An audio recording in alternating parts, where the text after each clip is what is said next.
മുഖ്യമന്ത്രിയുടെ ദുരിതാശ്വാസ നിധി പാവപ്പെട്ട രോഗികൾക്ക് പട്ടാമ്പി നിയമസഭാ മണ്ഡലത്തിൽ നമുക്ക് നമ്മുടെ പ്രദേശങ്ങളിലെ പാവപ്പെട്ട രോഗികൾക്ക് ലഭ്യമാകേണ്ട അവരുടെ അവകാശമാണ്. ഒരു കാര്യം പറയാതിരിക്കാൻ പറ്റില്ല. കേരളത്തിന്റെ പ്രിയങ്കരനായ മുഖ്യമന്ത്രി ഏതാനും നിമിഷങ്ങൾക്കകം ഇവിടെ എത്തും. 2016 മുമ്പുള്ള കാലം ഒരു പാവപ്പെട്ട രോഗി അവൻ ചികിത്സയ്ക്ക് വേണ്ടി ആശുപത്രിയിൽ പോയാൽ ആശുപത്രിയിൽ ഒരുപാട് കഷ്ടപ്പെട്ട് ചികിത്സ നേടി അതിന് പൈസ വലിയ രീതിയിലുള്ള ചെലവുണ്ട്. ആ ചെലവുള്ളത് എങ്ങനെയെങ്കിലും മുഖ്യമന്ത്രിയുടെ ദുരിതാശ്വാസ നിധിയിൽ നിന്ന് കിട്ടണമെന്ന് കരുതി അവൻ മുന്നോട്ട് പോയിട്ടുണ്ടെങ്കിൽ എന്തായിരുന്നു അവസ്ഥ?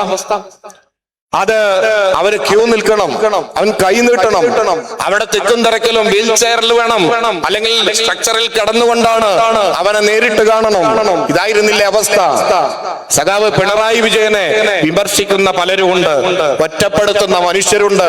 പിണറായി വിജയന് വലിയ രീതിയിലുള്ള എന്താ പറയാ കാരുണ്യമില്ല എന്നൊക്കെ പറയുന്ന, അഹങ്കാരമാണെന്നൊക്കെ പറയുന്നവരുണ്ട് സോഷ്യൽ മീഡിയയിൽ കണ്ടാൽ. അല്ലെങ്കിൽ പിണറായി വിജയന് ധാർഷ്ട്യമാണ് എന്ന് പറയുന്നവരുണ്ട്.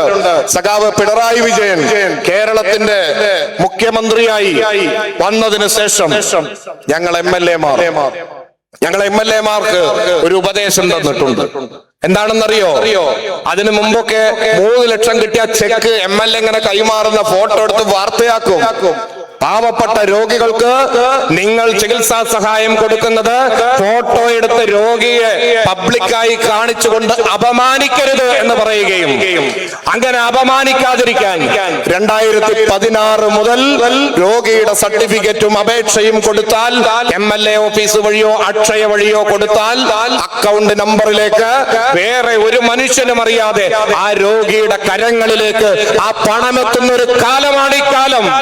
പ്രിയപ്പെട്ടവരെ, അതാണ് കാരുണ്യം, അതാണ് ആത്മാർത്ഥത എന്ന് പറയുന്നത്.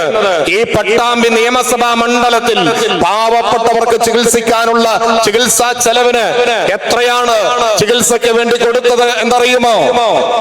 എന്റെ പ്രിയപ്പെട്ടവരെ, ബഹുമാനപ്പെട്ട മുഖ്യമന്ത്രി ഇവിടെ വന്നുകൊണ്ടിരിക്കുകയാണ്.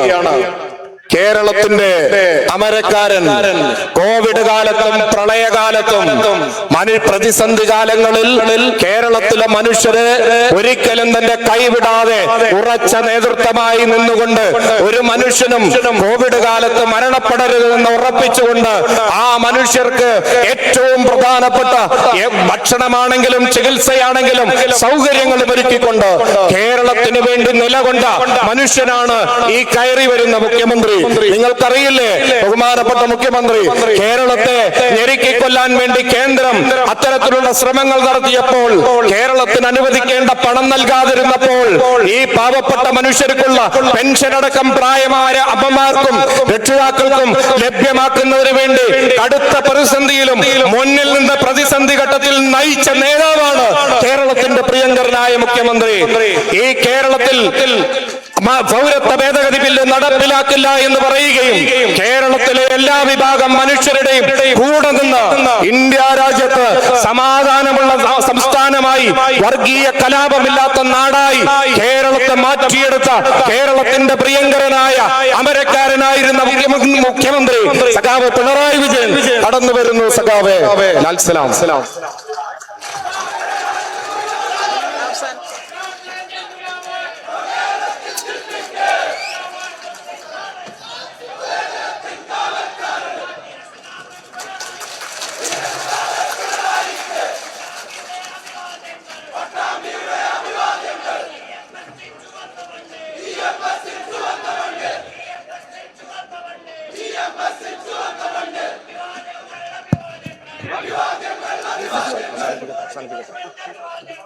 പ്രിയപ്പെട്ടവരെ, അപ്പൊ ഞാൻ അവസാനിപ്പിക്കുകയാണ്. ഞാൻ പറഞ്ഞ വാക്ക് മാത്രം പറഞ്ഞുകൊണ്ട് അവസാനിപ്പിക്കും. ബഹുമാനപ്പെട്ട മുഖ്യമന്ത്രിയുടെ ദുരിതാശ്വാസ നിധിയിൽ നിന്ന് മറ്റുള്ള ഒരു മനുഷ്യരും അറിയാതെ പാവപ്പെട്ട രോഗികൾക്ക് പട്ടാമ്പി നിയമസഭാ മണ്ഡലത്തിൽ മാത്രം അവരുടെ അക്കൗണ്ടിലേക്ക് ഒരു പരസ്യവുമില്ലാതെ കൊടുത്തത് ഈ 10 വർഷക്കാലം കൊണ്ട് 12 കോടി രൂപയാണ്. അത്തരത്തിൽ മറ്റുള്ളവരുടെ പരസ്യം ചെയ്തിട്ടല്ല കാരുണ്യം, അത് യഥാർത്ഥത്തിൽ പ്രവർത്തനങ്ങളിൽ കാണിച്ചു കൊടുത്താണ് നമ്മൾ മുന്നോട്ട് പോകുന്നത്. എന്റെ പ്രിയപ്പെട്ടവരെ, കുടിവെള്ള പ്രശ്നങ്ങൾ പരിഹരിക്കുന്നതിനുള്ള പദ്ധതി അടക്കം നിരവധിയായിട്ടുള്ള വികസന കാര്യങ്ങൾ ഇനിയും പറയാനുണ്ടെങ്കിലും ഞാൻ അതിലേക്കൊന്നും കടക്കുന്നില്ല.